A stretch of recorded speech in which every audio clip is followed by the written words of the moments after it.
resumão para você relembrar rapidão sobre função polinomial do primeiro grau ou a função afim. Então a estrutura de uma equação do primeiro grau é essa daqui, ó. F de x igual a ax mais b. Então essa aqui é a estrutura oficial. E também nós podemos, ao invés de nós escrevermos esse fx, simplesmente nós podemos escrever y igual a ax mais b. Uma forma resumida daí, troca o f de x pelo y. Tudo bem? Então vamos pegar um exemplo de uma função que eu trouxe aqui como sendo f de x igual a 2x menos 6. Então veja que é uma função do primeiro grau, porque o expoente do x é 1. Então é do primeiro grau, porque se fosse 2, seria uma função do segundo grau. Vamos analisar primeiro quais são os coeficientes. Nós temos numa função do primeiro grau os coeficientes que se chamam coeficiente angular. Então eu tenho o coeficiente angular, que é aquele que determina a inclinação da reta, e eu tenho o coeficiente linear, que é aquele que está no termo independente. Então, se nós observarmos, o coeficiente angular é aquele coeficiente que está do lado do x. Ele vai ser o nosso A, se você realizar a comparação. Ó, quem está do lado do x é o A. Então, o coeficiente angular, nesse caso, é 2. Coeficiente linear, que é o nosso termo independente, é quem está sozinho, que seria o valor de b. Então, seria o valor do b, que nesse caso é menos 6. Muito bem. Outra coisa que nós podemos falar aqui é sobre a função ser crescente ou decrescente, porque só observando para a cara da função, para aquela estrutura dela, já fica fácil de montar o gráfico que eu vou mostrar aqui para vocês depois. Então, você se lembra que eu disse que o coeficiente angular, ele determina a inclinação da reta? Então, o coeficiente angular é o A. Se o valor do A for um valor maior que zero, for um valor positivo para o A, essa função, ela é crescente, ou seja, a reta cresce. Se esse coeficiente angular for um valor menor que zero, tá bom? Se for negativo aqui, eu tenho uma função que vai ser decrescente. Aí a reta faz isso daqui, ó, ela decresce. Então marca essas informações porque isso aqui ajuda na hora da construção do gráfico. Muito bem. Agora quando eu vou calcular o valor numérico de uma função. Então faz de conta que você tem um enunciado e aí está escrito calcule F3. Então seria assim, F3 está aí, ó. E aí você observa o que é isso, F3? Aí se você comparar com a sua função original, a original não é assim, ó, fx igual a 2x menos 6. Eu digo original para esse exercício que a gente está trabalhando, tá?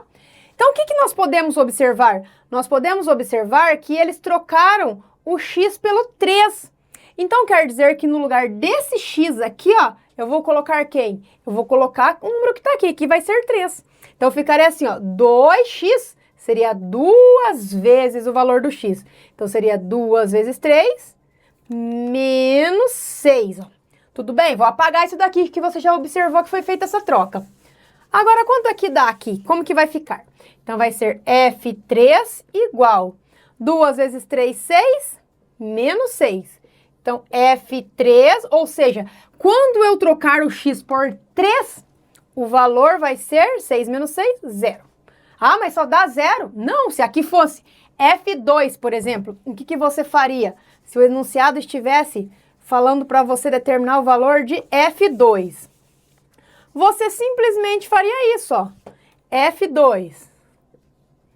Você viria aqui no lugar do x e colocaria 2. Ó, 2 vezes 2 dá 4, menos 6. 4 menos 6, menos 2. Então, o f, a função, quando eu trocar o x por 2, o resultado vai ser menos 2. E aí, por diante. Mas, veja que pode acontecer, no seu enunciado, está escrito assim, calcule f de x igual a menos 16. Isso também é valor numérico da função, só que aqui está o contrário. Eu vou precisar descobrir o valor do x, para que valor que eu tenho que colocar no x, que a função resulta em menos 16, que seria a nossa imagem. Tá ficando confuso com esse valor numérico ou sobre função?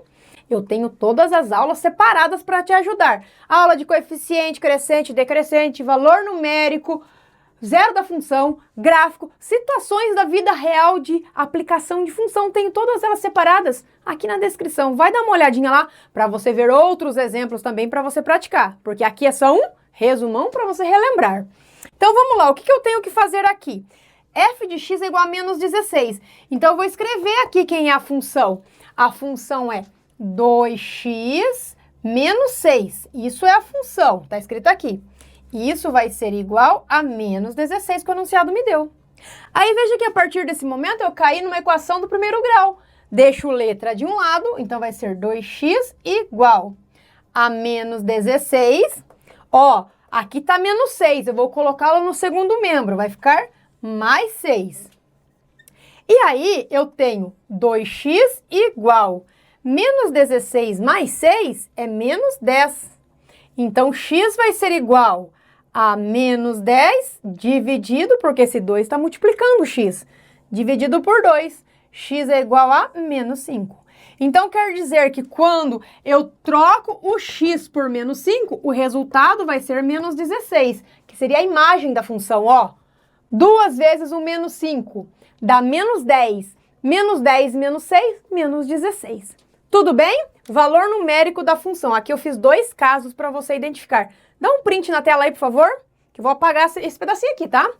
Quando eu tenho zero da função, o que significa isso? É qual o valor de x que zera a função, que resulta em zero. Ou seja, qual é o valor de x que a imagem dá zero. Então, nós vamos fazer assim, nós vamos pegar a função, toda vez que o enunciado falar assim, calcule o zero da função, você pega a função e iguala a função a zero.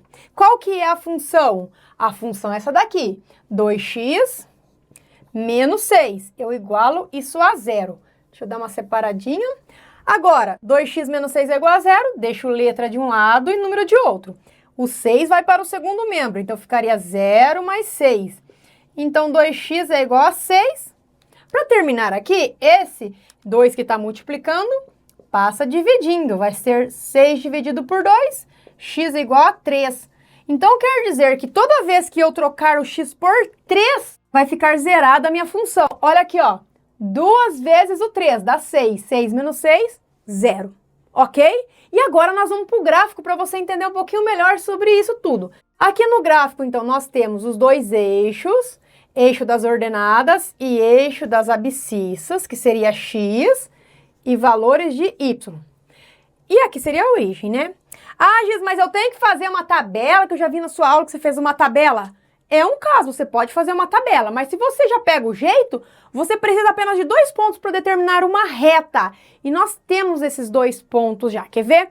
Primeiro deles é onde essa reta vai tocar o eixo y. Ela vai tocar o eixo y no coeficiente linear, naquele termo independente. Então eu sei que ela vai tocar menos 1, menos 2, menos 3... menos 4, menos 5, menos 6. Ela vai tocar o eixo y nesse ponto, menos 6, que é o termo independente. E o que você sabe? A nossa reta, ela é crescente ou decrescente? Você vai olhar aqui. Se o A for maior que 0, A é maior que 0. Então, a minha reta é crescente. Então, ela vai fazer mais ou menos esse desenho aqui, ó. Vai crescer. Então, quer dizer que existe algum ponto aqui nesse eixo X que essa reta vai cortar. Como é que eu descubro quem que é esse ponto? É só olhar para o zero da função. Quem é o valor do x? O x é 3. Então, ó, 1, 2, 3. Toda vez que o x for 3, o seu par ordenado vai ser 0. Então, veja que aqui eu tenho um par ordenado 3 de x, 0 de y. Aqui eu tenho um par ordenado 0 de x e menos 6 de y. Com isso, eu consigo fazer a minha reta a partir desses únicos 2 pontos e não preciso mais ficar procurando, fazendo tabela, não. Só com esses 2 pontos eu consigo fazer o gráfico da minha função afim. Agora me conta, você conseguiu entender os casos que eu trouxe aqui, os vários exemplos de função? Mas também não se preocupe, que eu tenho todas essas aulas separadas para você estudar. É só digitar o nome do conteúdo e giz com giz. Ou se for relacionado à função afim, eu vou colocar o link na descrição para você acessar essas aulas. Dá o like para a aula e se você não for inscrito, se inscreve no canal agora, dá tempo, ó. Eu paro para esperar. Se inscreveu no canal? Então eu te vejo na próxima aula. Tchau!